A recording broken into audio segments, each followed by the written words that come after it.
Bonjour. Alors, je fais ça.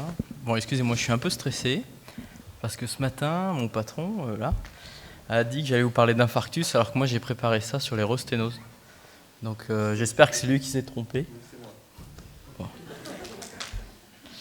Donc je vais vous parler d'un travail sur les rosténoses. La rosténose, ça veut dire qu'un patient a à l'intérieur d'un stent à nouveau une sténose d'au moins 50%, soit à l'intérieur du stent, soit 5 mm avant ou après, et qui se présente soit parce qu'il y a des symptômes aigus ou chroniques.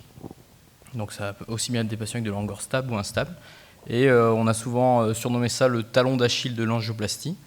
Mais avec l'évolution des stents, on a commencé à se dire que ça n'existait plus. Ça concernait à peu près 1% d'événements après angioplastie.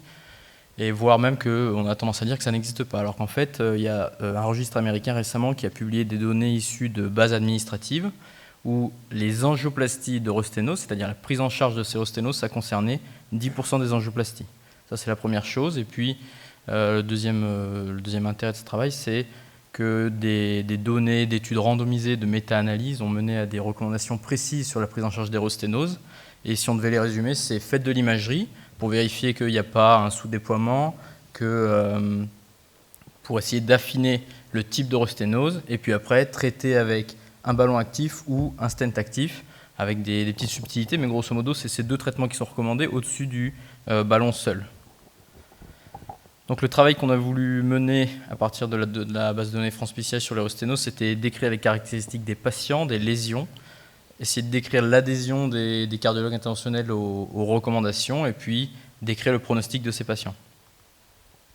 Donc la méthode, très brièvement, donc c'est les données de CRAC France PCI entre 2014 et 2018. À l'époque, il y avait seulement 6 centres. On est parti d'une base de données lésions. Moi, j'avais un énorme tableau Excel avec toute la liste des lésions de France PCI. Et puis, on a exclu les procédures où il n'y avait aucune angioplastie, les patients qui étaient instables, donc assistance mécanique, choc cardiogénique, les patients qui avaient une choro dans le cadre d'un bilan préopératoire cardiaque, puisque à ce moment-là, l'angioplastie, la revascularisation dépendait bien moins de la rosténose, mais plutôt de la chirurgie. On a gardé uniquement la première procédure pour chaque patient, et puis on a exclu les perdus de vue.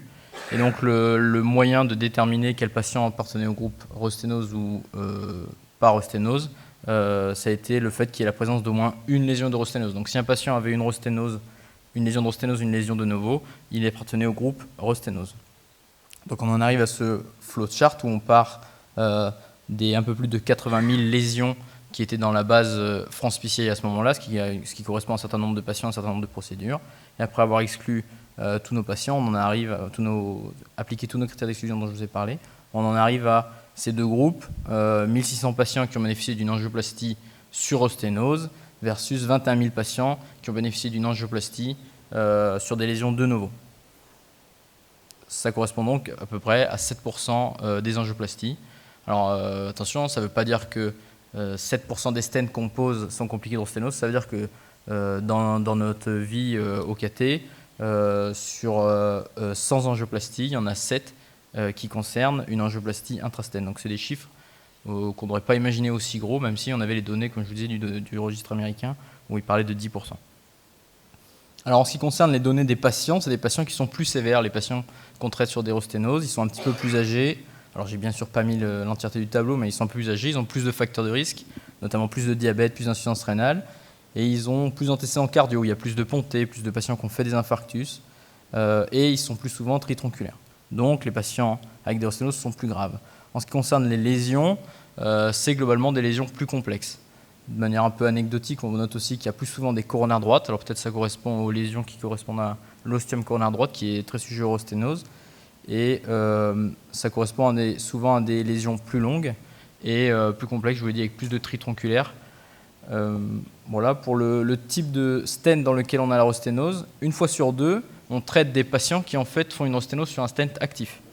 Donc on en parlera peut-être après en discussion, hein, ça ne remet pas du tout en question le bénéfice des stents actifs par rapport aux stents tenus. Mais toujours est-il qu'une fois sur deux, c'est sur des stents actifs. Une fois sur trois, c'est sur des stents tenus. Et il reste à peu près 20% des patients où on ne sait pas. Et on verra que globalement, quand on ne sait pas, on les traite comme des stents tenus.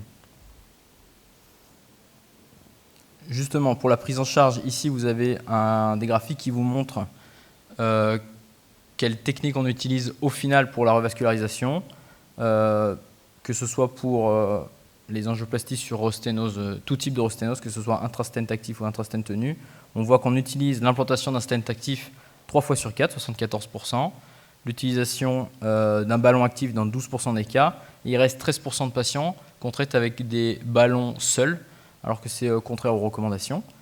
Et surtout, on voit de manière très marquée qu'on n'utilise absolument pas l'imagerie, qui est un peu la deuxième partie des recommandations dont je vous parlais, moins de 2% d'utilisation, mais on sait que globalement l'imagerie est peu utilisée en France, mais ça fait toujours un peu mal quand on le voit vraiment. On voit aussi qu'on utilise un peu moins le rotablator que dans des lésions de novo, mais ça arrive. Et on voit aussi que le résultat à la fin de la procédure, on a un succès angiographique aussi bien dans le groupe rosténose que parosténose. Donc globalement, on a un bon résultat angiographique, même dans le groupe rosténose. Ensuite, je vous montre les résultats du devenir de ces patients. Donc vous avez en bleu le groupe angioplastie sur lésion de novo, en rouge angioplastie sur lésion de rosténose. Et ce qu'on voit, c'est qu'on a une différence de MACE. Alors ce qu'on a appelé MACE dans cette étude, c'est l'association mortalité TLR infarctus. Et cette augmentation de MACE dans le groupe rosténose, il est lié à un nombre de revascularisations de la lésion cible plus important, le TLR.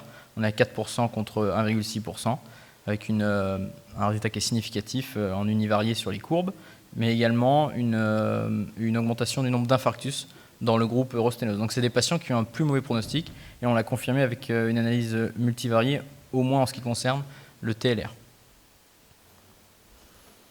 Enfin, une dernière analyse, mais qui est vraiment exploratoire. Moi, comme dans le topo qu'on a vu tout à l'heure sur la FFR, je vais être très prudent sur ces résultats, mais on a voulu regarder au sein du groupe des patients traités sur une rosténose, lesquels avaient la moins bonne évolution en termes de TLR.